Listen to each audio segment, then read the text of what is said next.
what has made countries more successful or less successful in their handling of the coronavirus. And I think one of the really interesting things has been a distinction between countries, two things. One, I'm told, between countries where there is trust in government.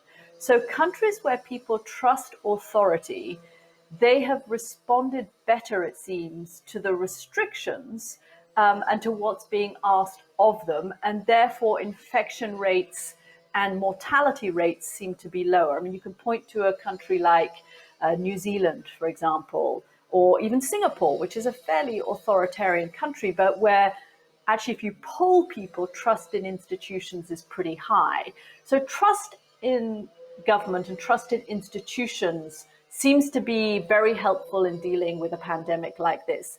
The other thing that seems to be interesting is that countries where there is not a big debate between civil liberties, personal freedoms, and rules. Those countries, I was speaking to an immunologist last night, actually, who looks at behavioral trends in the UK, and she was saying that's a really interesting distinction to what. So countries where, and that tends to be quite a lot of Asian countries, so countries like Korea, like Taiwan, again, like Singapore, where people aren't so worried about an infringement on their personal liberty, those countries do seem to have done better out of this pandemic. And it's interesting, you know, you look at the question of quarantine, for example.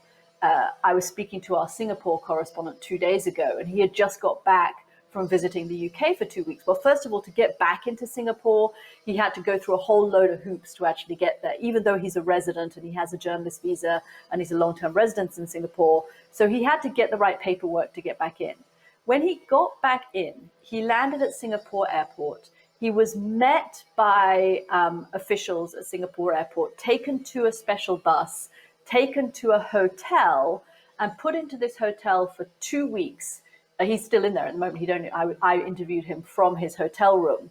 And he was not even allowed to leave the hotel room because they'd had one instance where kids who were in quarantine had been allowed to play in the corridor, and those kids had spread the coronavirus. And so from then on, anyone who's in quarantine in Singapore is not even allowed to go into the corridor outside their hotel room. You stay in your hotel room. And I asked him if anyone broke the rules, and he said that would be anathema. Nobody would break the rules. It wouldn't even occur to people, unless they were kind of wayward foreigners, perhaps, it wouldn't occur to people to break the rules.